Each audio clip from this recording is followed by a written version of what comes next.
大家好，我係 Winnie。個個媽咪10月懷胎都希望 BB 可以健健康康咁出世，健康快樂咁成長。喺2019年，香港就有53,000個 BB 出世，當中咧就有10% 係早產 BB。咁而早產嬰兒咧喺健康方面咧都會有唔同嘅問題嘅。咁今日咧，我哋好開心邀請到阿 Marine 咧上嚟同我哋做一個分享嘉賓。佢係一位媽咪，亦都係有一位早產嘅女嘅。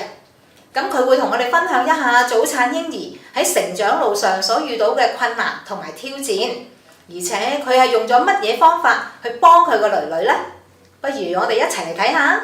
Hello Marina，今日好多謝你喎，你帶埋盈盈上嚟接受我哋個訪問喎。因為阿 Marina， 我知道你咧，你初期即係托住阿盈盈嗰陣時咧，係發生咗啲事喎。係啊，係咩情況啊？你嗰陣時？係啊，咁其實咧佢就係27週出世啦，即係唔夠7個月，咁佢就出世啦。咁當時咧其實喺出世嘅時候都好危險嘅，要即刻要去 ICU 度插喉啦。咁後尾咧，咁就再確診佢咧，就有一個叫做巨結腸症，係呢個先天嘅巨結腸症啦。咁呢個症咧就係會令到佢啲腸咧，大腸、小腸同所有嘅腸咧都冇神經細胞，即係都唔啲腸完全唔識喐嘅，係啦。咁係啦，咁所以咧佢都喺 ICU 住咗成年嘅時間，然後再轉翻去普通病房。醫生當時咧都同我哋講，叫我哋打定即係有心理準備啦。佢應該都唔會過1歲咁樣嘅。最後我哋就去咗瑪麗醫院啦。咁瑪麗醫院咁我哋就遇到一班真係好好嘅醫生，同埋佢哋有個團隊啦，咁就幫佢啦。咁其實而家佢已經12歲，咁我哋都覺得好感恩咯。咁但係佢而家咧都要吊，夜晚咧佢都要吊10個鐘頭營養液嘅。即係而家都要吊。係啦，而家都要嘅。佢隻眼咧都有問題嘅。咁佢就左眼咧係完全零嘅視力㗎啦。即係佢淨係睇到光啦左眼。咁佢右眼咧就可以睇到大約20至30% 度嘅。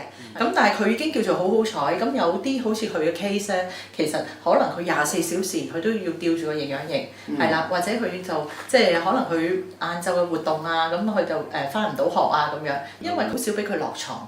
咁就佢應該要，譬如BB 佢應該要爬行嘅步驟咧，其實佢 skip 咗，佢冇嘅，係啦。咁佢哋以前咧就成日都會綁住啲手腳啦，尤其是喺 ICU 嘅時候，因為佢驚佢會掹嗰啲喉啊，係啦。咁所以佢嘅活動能力比較差，同埋咧佢大小肌都係好差嘅，係啦。咁其實佢之前咧，佢連跳起咧佢都唔得㗎。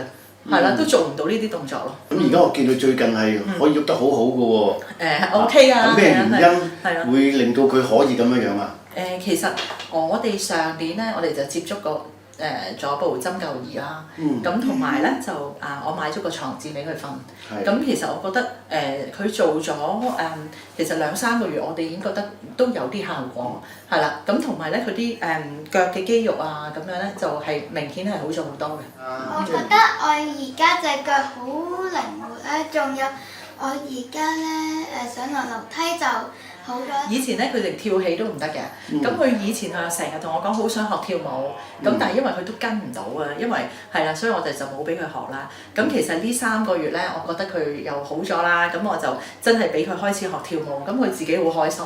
係啊，真係，係咪啊？因為可以自己想做到自己嘅夢想啦，可以自己嘅目標可以達到喎。係啊，因為以前其實人哋講咩話好咧，我哋都同佢試啊，譬如針灸啊，話做物理治療啊，咁樣樣都我哋都去試啦。咁但係就效果唔係話真係咁快咯，同埋都唔係話咁好咯。